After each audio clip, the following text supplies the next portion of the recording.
In an age where animation needs its own category at the Academy Awards, cartoons are definitely not just for kids. Before we begin, we publish new content every day, so be sure to subscribe to our channel and ring the bell to get notified about our latest videos. Animation is a veritable industry, with titans like Disney, Pixar, and DreamWorks creating box office giants that often beat out live-action films. In fact, some of the most iconic characters of the last century have been animated. Take a look at me! What am I? However, what if the industry were lacking one particular voice? Pixar.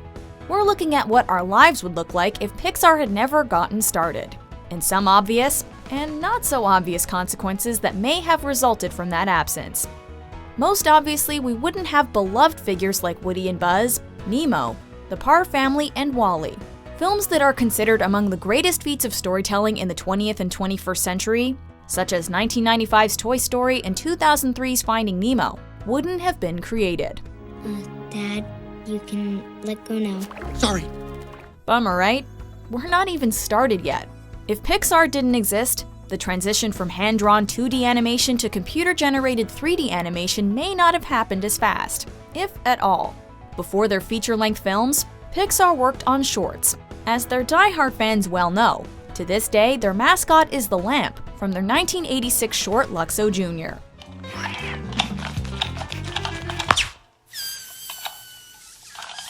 Starting with the adventures of Andre and Wally B in 1984, Pixar demonstrated they could translate animation principles seen previously in hand-drawn works, such as squashing and stretching characters, to the 3D format.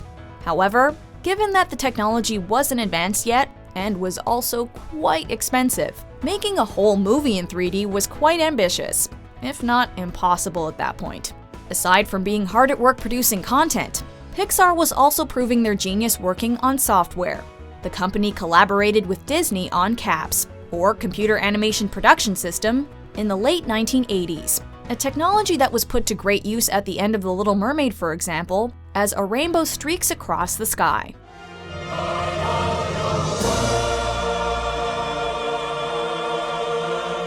This technology made it possible for a computer to substitute the painstaking process of hand-painting cells, of which animated feature films might need over 100,000. Pixar also developed RenderMan, a rendering software that lights and calculates all the materials to look realistic, a program still used today. From a technical standpoint, Pixar was changing the game in the animation world. It's fair to assume that had Pixar not been around, someone else would have figured out a process to make hand-drawn animation easier, eventually. Though studios like Studio Ghibli kept with the older methods after Toy Story's release as the first computer-animated feature film, the impulse was there in both film and TV to cut time, resources, and costs. You know, like there always is. But let's play devil's advocate for a hot minute. Pixar was not the first to experiment with 3D. The shift to that practice was already in motion from the mid-20th century by people like John Whitney. In fact, another company could have, and maybe would have, been the pioneer. Blue Sky Studios was around by the late 80s, ramping up to release Ice Age in 2002. DreamWorks had both Ants and The Prince of Egypt in 1998, proving it could nail both computer-animated features and musicals. Betcha that scared Disney. Somehow you will. However, had Pixar not been around, the desire to innovate and better the process of 3D animation may not have been as urgent, which means the strides seen in films like Coco and Incredibles 2, in terms of lighting and texturing that positively blow our minds with how realistic they look, would probably still be aspirations. So, if Pixar weren't a thing, animated movies in general would definitely not look the way they do. Some people don't like that artists who made their living in hand-drawn work had to adapt to something new and get replaced. Everybody at Pixar loves 3D animation, and we helped develop it. But we also love 2D animation, and to think that 2D was shut down and that we were used as an excuse to shut it down was awful. But if Pixar weren't around, there's a good chance they may have been out of a job anyway. Disney experienced their so-called renaissance in the early 90s, with films such as Beauty and the Beast and The Lion King.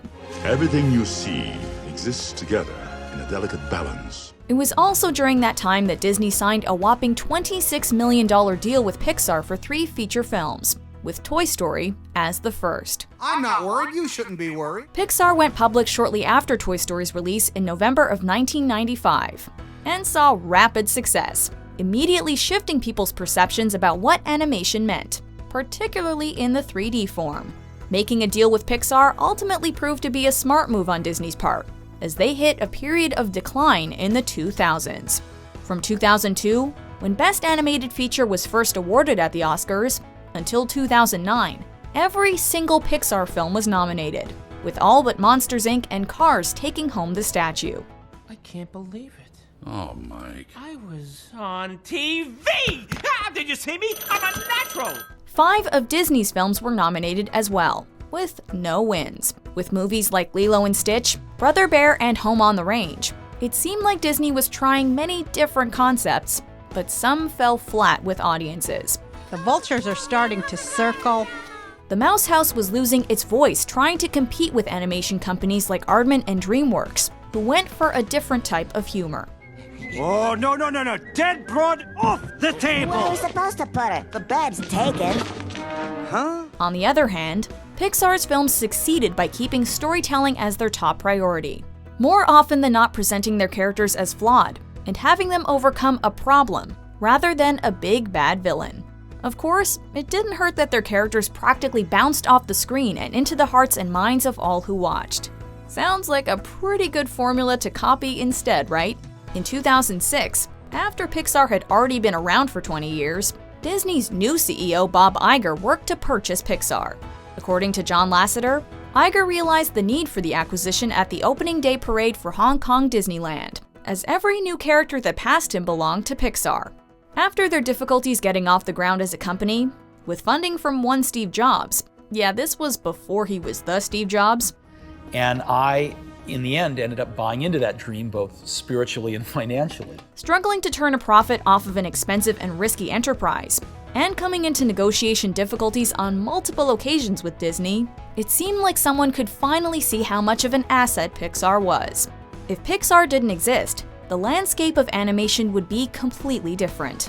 Disney's animation division may not have been able to stay afloat had characters like Remy, Mike, and Sully not joined their ranks. This could destroy the company. The company? Who cares about the company? What about us? But what if Pixar's disappearance from history affected the future of not only the animation industry? With the success of Pixar in the business and entertainment worlds, Steve Jobs' confidence and reputation skyrocketed. He wasn't doing so great before that. Jobs resigned from Apple in the mid-80s, then founded Next and financed the company that would become Pixar, which cost him a lot for a while.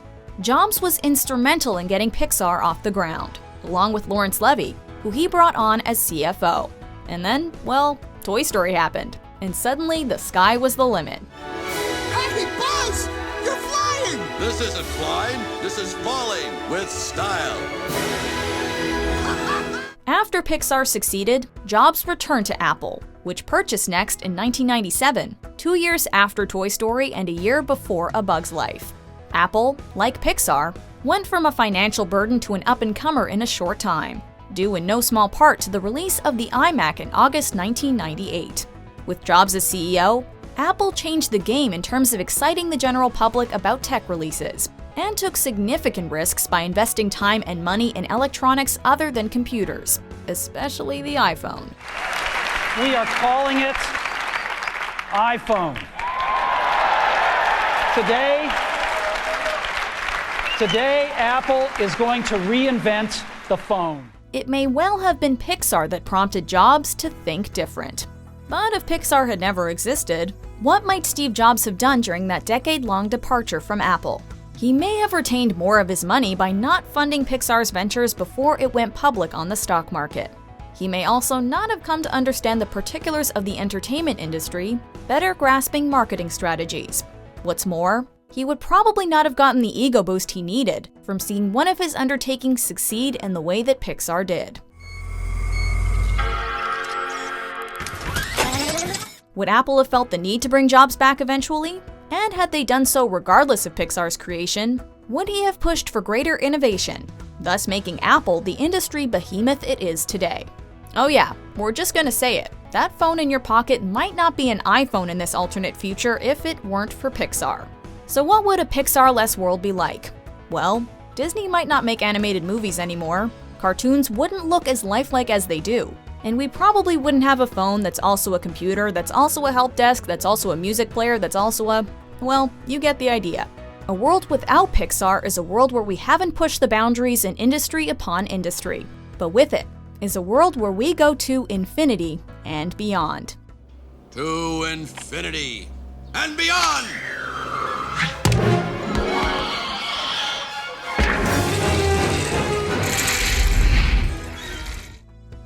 Do you agree with our picks? Check out these other great clips from MsMojo and subscribe for new videos every day.